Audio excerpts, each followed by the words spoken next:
E aí pessoal, como que vocês estão? Vamos dar continuidade então ao nosso conteúdo, né, de patologia, relacionadas principalmente à questão das lesões, né?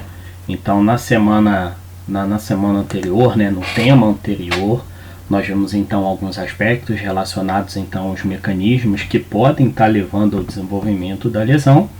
E na aula de hoje a gente vai estar observando de fato algumas características relacionadas às lesões reversíveis.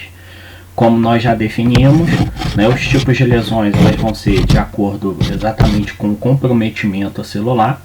Então, se a célula vai ter capacidade de voltar à sua característica original depois que esse agente etiológico cessar o seu processo, a gente classifica como reversível. E aquele quando você tem a persistência até o ponto de levar a uma morte celular, a gente classifica então como reversível. Então, especificamente na aula de hoje, a gente vai estar conversando um pouquinho a respeito das lesões reversíveis, né, mecanismos, forma como esse processo ele pode de fato acontecer. Beleza? Dentro daquela característica, né, que nós vimos anteriormente, então como já foi dito, né, lesão reversível, então quando a gente tem de fato uma lesão uma lesão na célula, né, só que essa lesão de fato ela vai só levar a um processo de alteração funcional e morfológica, né? Nesse tipo de situação a célula vai permanecer viva. Então, de fato, eu vou ter apenas algumas alterações na estrutura e na função da célula, mas que de fato ela vai continuar viva. Então, depois que esse processo patológico ele cessar, ele simplesmente acabar, a gente vai estar observando então que ela vai se recuperar no estado normal. Já com relação à lesão irreversível, então percebam aqui essa característica, né? Então aqui como se fosse uma picada de cobra, de uma cascavel. Então imaginar que dentro dessa capacidade, dentro dessa característica, né, melhor dizendo, a gente sabe que após o processo a célula vai se tornar incapaz de voltar à sua característica original. Então, irreversível vai estar culminando naquilo que seria a morte celular, tá? Quando a gente fala de fato a respeito das lesões reversíveis, como nós já destacamos, então de fato as células elas vão sofrer pequenas alterações, né, estruturais, funcionais, morfológicas, mas de fato ela não vai morrer, ela permanece viva, né? Então o que a gente de fato acaba observando que dentro desse aspecto, né, de lesão reversível, a gente depende também de várias condições, né? Então aquilo que nós vimos na questão dos mecanismos, que a lesão acaba sendo um processo multifatorial, então aqui a gente também observa de fato como que esse processo vai estar desenvolvendo. Então tipo, duração, tipo de célula, estado metabólico, então tudo isso vai influenciar diretamente naquilo que seria a característica da lesão. Beleza? E aí pessoal, é interessante que dentro da dinâmica de formação de uma lesão reversível, o que a gente acaba observando de mais comum seria um processo de um edema, um inchaço celular, né? Que a gente chega até a identificar como um processo de tumefação.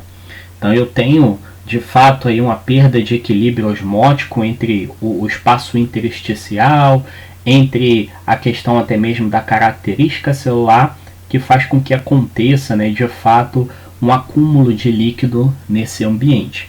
Então daqui a pouquinho a gente vai ver aí algumas causas, algumas situações que podem estar levando de fato a esse inchaço. A gente tem também, pessoal, um processo de lesão celular reversível que vai estar relacionado a distúrbios metabólicos, de acúmulo ou de disfunção na questão das biomoléculas, questão de acúmulo de proteína, acúmulo de gordura, né, disfunção no metabolismo desses biomoléculas, mas de fato aquele que acaba sendo interessante e que merece um destaque seria justamente a questão da esteatose, que é caracterizada pelo acúmulo de gordura no interior da célula. Então percebam que nessas duas situações eu tenho então de fato uma modificação na estrutura da célula, mas logo após todo esse processo de agente agressor ele diminuir, essas células elas voltam à sua característica original. Especificamente falando a respeito do edema, como eu já havia comentado, então imaginar que o edema vai ser caracterizado pelo aumento de fluxo de líquido para o meio intersticial. Então, esse meio intercelular entre as células e, consequentemente, isso vai estar levando à formação de um inchaço. É interessante, pessoal, que quando a gente fala a respeito da composição desse edema, a gente observa que a sua principal característica vai ser uma solução aquosa formada por plasma, com sais, com plasma, né, vamos dizer assim, proteínas do plasma, que acabam sendo encontradas ali naquele ambiente, né? Então, de certa forma, nós observamos também, né, que essa seria uma composição básica, mas que de fato, dependendo do tipo de edema e até mesmo o local onde ele pode acontecer, a gente pode ter uma certa variação com relação à característica desse edema. Então, vale a pena destacar que os processos que vão estar levando de fato à formação de um edema vai ser uma pressão hidroestática elevada. Então, pessoal, pressão hidroestática vai ser aquela pressão exercida pelo tecido no vaso sanguíneo. Pressão oncótica reduzida, então vai ser a pressão relacionada então aos vasos sanguíneos em direção ao tecido, né, adjacente a ele. Obstrução linfática, então percebemos aí um clássico, né, relacionado, por exemplo, à infecção por Voquera Bangkok, né, lá na filariose. Então, onde eu tenho de fato uma obstrução dos vasos linfáticos que pode estar levando à formação desse edema, um processo de retenção de sódio ou até mesmo uma inflamação. Então, essas 5 seriam as principais situações que podem estar levando à formação do edema. Então, é interessante, pessoal, que de certa forma aquele que acaba sendo mais considerável seria de fato a perda, né, de pressão entre os vasos sanguíneos e o tecido adjacente a ele. Então, o fluxo de líquido maior para esse espaço intersticial. Então, é interessante que, de certa forma, numa condição normal, essa pressão oncótica, né, do vaso e a pressão hidroestática do tecido, elas acabam se anulando, né? Então, permitindo um fluxo controlado de plasma sanguíneo para esse local. E é interessante que esse líquido, naturalmente, ele vai circular nesse espaço intersticial e depois ele acaba sendo drenado, então, pelos vasos linfáticos. Então, percebam que, fisiologicamente falando, isso vai estar acontecendo naturalmente, né? Um equilíbrio entre a pressão oncótica e a pressão hidroestática. Só, pessoal, que a partir do momento em que eu tenho um desequilíbrio, ou seja, uma perda de pressão ou uma mudança na característica dessa pressão oncótica ou hidroestática, então percebam que o que vai fazer é com que de fato aconteça uma mudança na concentração de líquido nesse local, né? E consequentemente isso vai estar levando à formação de um edema. Então aí seria uma situação bem característica, né, daquilo que seria a formação desse tipo de lesão celular. Só para poder estar ilustrando, então percebam o processo acontecendo de uma forma natural. Então, como nós vimos, ó, eu tenho o capilar sanguíneo, o tecido, onde eu tenho de fato o espaço intercelular, né, o espaço intersticial, e aqui de amarelinho representando um capilar linfático. Então, naturalmente, aquela pressão hidrostática, aquela pressão oncótica, elas se equilibram de uma maneira para que você permita esse fluxo de líquido nesse local, né? E, consequentemente, depois que esse fluxo ele circula aqui por esse espaço intersticial, ele passa a ser drenado. Então, quando você tem uma perda nesse equilíbrio da pressão hidrostática e pressão oncótica, então eu tenho um fluxo muito maior de líquido para esse local, então aí isso acaba dando origem àquilo que a gente define como um edema. Aí você tem as diferentes características, né, que esse edema ele pode estar assumindo dentro daquilo que seria, né, de fato a causa relacionada a esse tipo de lesão. Então, pessoal, de certa forma, nós observamos então que esse edema ele vai ter causas diferentes, né? Então, situações diferentes que podem estar levando a eles.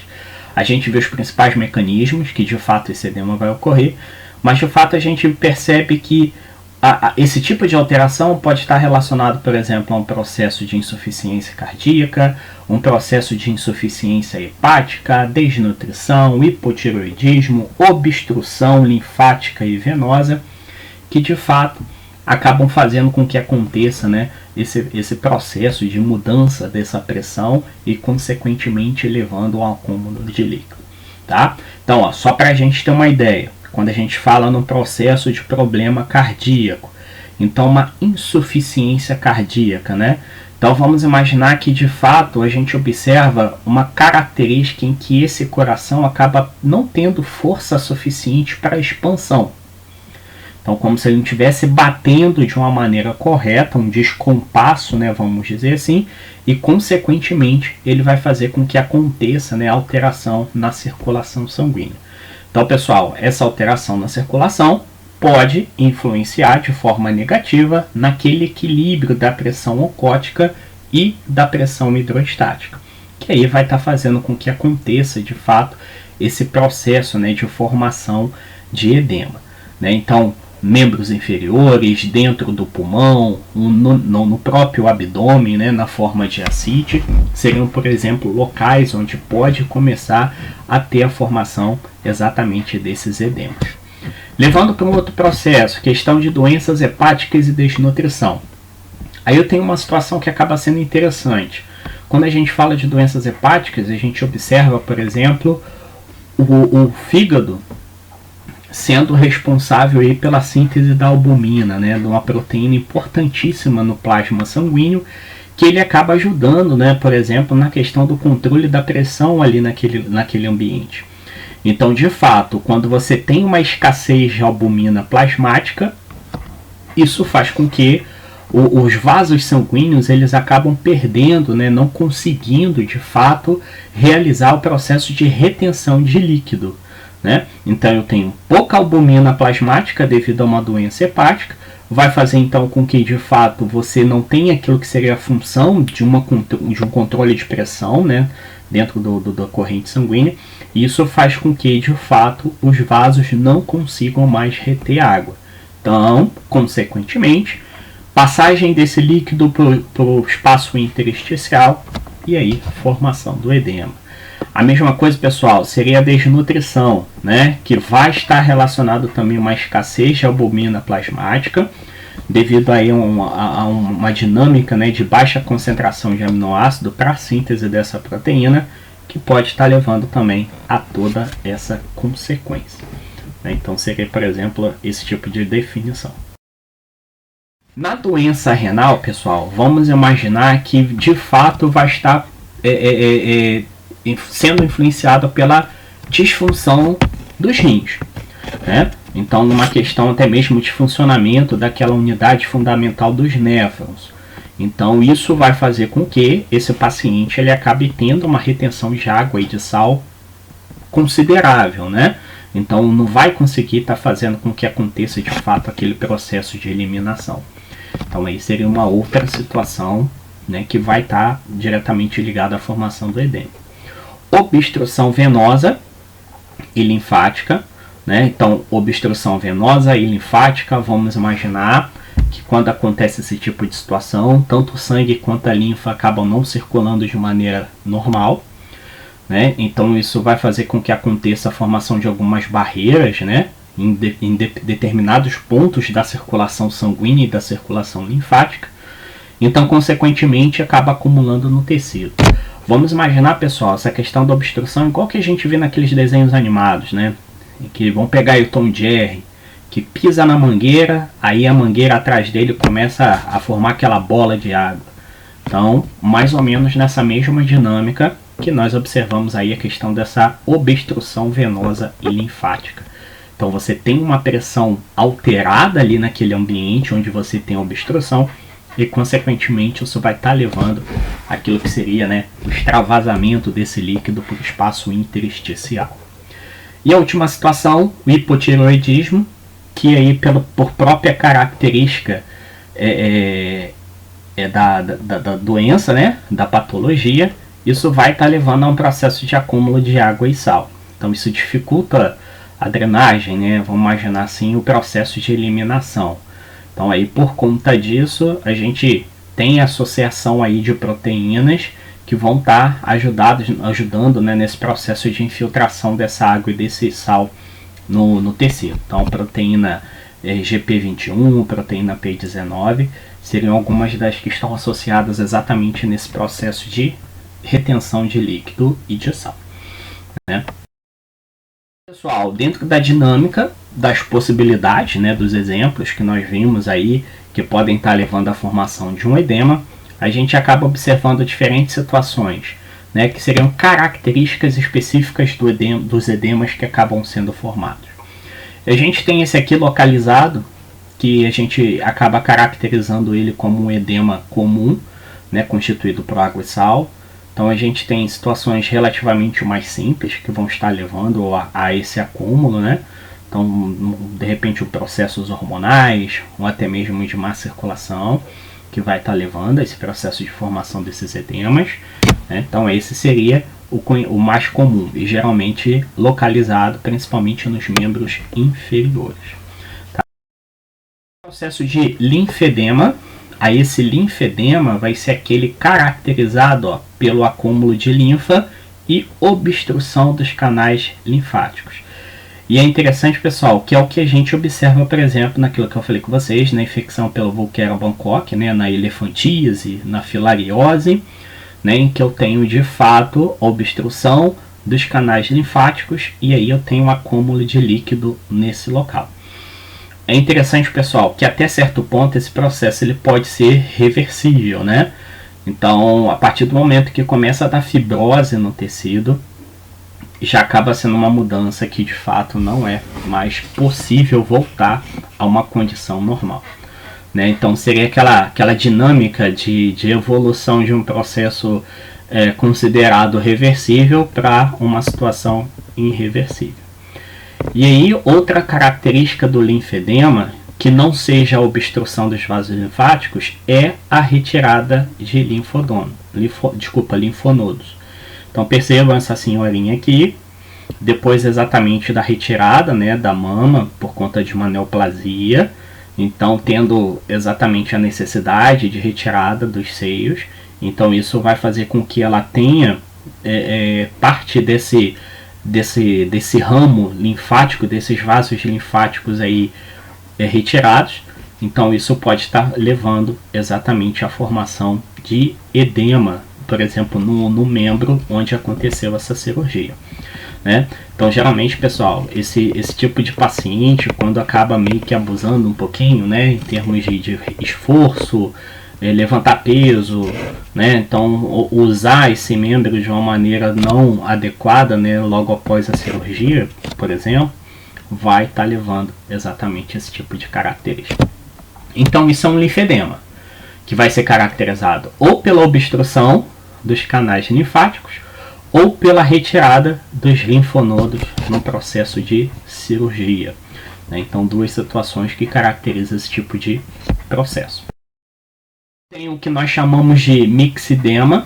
Esse mixedema é interessante que ele tem uma característica relacionada ao hipotireoidismo, né? Então, é um tipo de edema que tem, de fato, uma característica aí de um edema duro e com aspecto de pele opaca.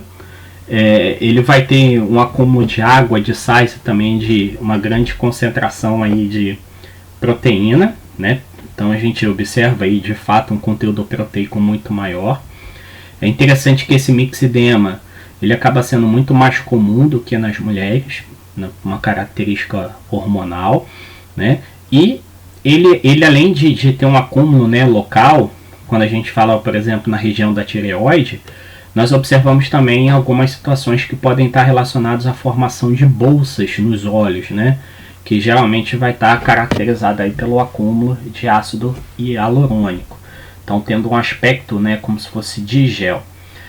Vamos imaginar que, de fato, todas essas situações elas se tornam reversíveis justamente por conta de um tratamento de reposição hormonal, né, que pode estar auxiliando exatamente em você ter, né, de fato uma característica de homeostase fisiológica nesse ambiente. Então é aí que a gente chama de mixedema. Só para exemplificar bolsas que nós observamos, a questão do que pode estar relacionado, né, ao bócio. A gente observa situações que, quando se torna crônico, né, pode estar levando, por exemplo, a processos mais graves de fibrose, como nessa foto aqui, mas mixedema aí caracterizado, por exemplo, numa situação do hipotireoidismo.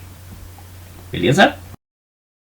Outra situação, pessoal, um edema idiopático. Esse edema idiopático, a gente costuma dizer que ele acaba sendo um de causa desconhecida, né?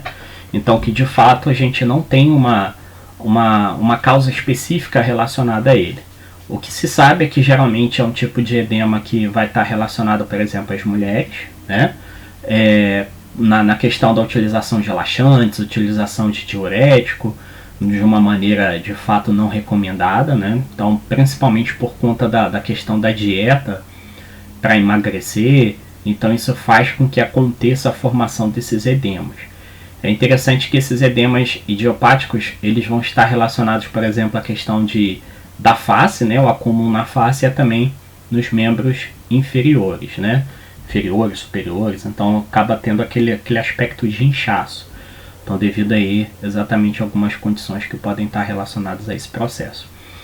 É interessante, pessoal, que outras possibilidades, né, de origem desses edemas idiopáticos seria por conta da questão da secreção dos hormônios, né, mineralocorticoide, né, que acaba tendo uma característica de maior retenção de água e também de água e de sal.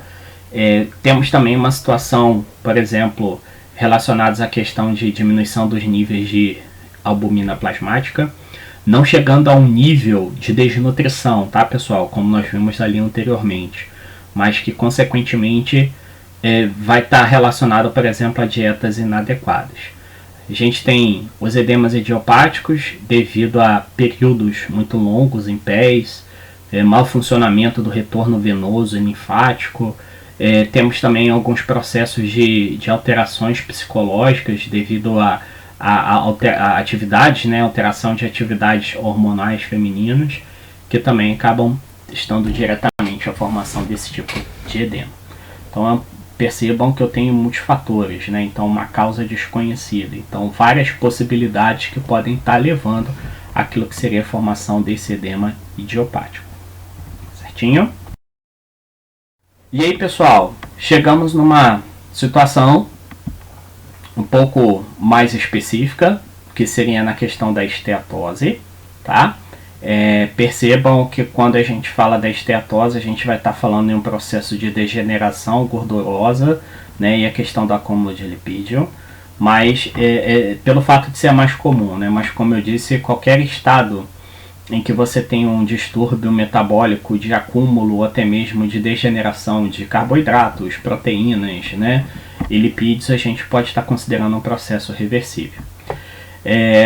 Eu achei interessante destacar a esteatose justamente pelo fato de a gente ver condições bem peculiares na questão da esteatose hepática, né, que acaba sendo observada.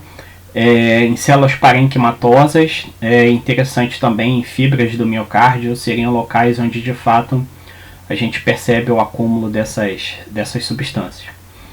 É interessante, pessoal, que esse tipo de situação, né, como a gente está vendo aqui na foto, a gente muitas das vezes acaba na microscopia não percebendo, né? Mas os lipídios, eles acabam se acumulando e formando pequenos vacúolos celulares, né?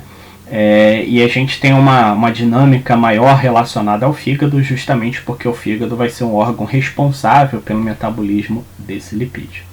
Então, percebam aí um processo de lesão reversível de acúmulo de lipídio, degeneração gordurosa e acúmulo de lipídio. Relacionado, por exemplo, a uma questão de abuso de álcool, hepatites virais, diabetes. Aí na questão do abuso de álcool a gente vê uma mudança no metabolismo por conta do processo de desintoxicação. Isso faz com que, né, outros sistemas eles precisem de energia. Então a gordura seria uma fonte de energia, né, para poder estar ajudando nesse metabolismo.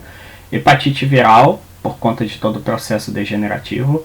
A diabetes, aí a gente observa de fato que eu tenho uma necessidade de acúmulo de gordura pelo fato do organismo não conseguir internalizar o carboidrato para que de fato possa ser utilizado como fonte de energia.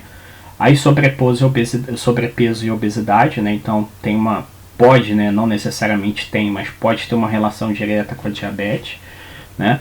Alteração de um lipidograma, né? Como no caso de aumento do lipídio, colesterol, triglicerídeos. Então, consequentemente, se você tem uma maior quantidade de lipídios circulando na corrente sanguínea, isso vai fazer com que você acumule, né, em maior quantidade. Drogas, como no caso dos corticoides, também pode estar levando a esse tipo de situação. E também algumas causas relacionadas à cirurgia de obesidade, né, que pode também, né, influenciar diretamente naquilo que seria o acúmulo de gordura no fígado. Devido, pessoal, a uma alteração metabólica que vai ser promovida, né? Então a gente tem algumas condições que vão estar relevando a esse processo. Só para a gente ter uma ideia, percebam aqui então um fígado normal, então sua característica histológica, e aí esses pontos brancos como se fosse exatamente a esteatose. Então essa seria a característica de uma lesão reversível.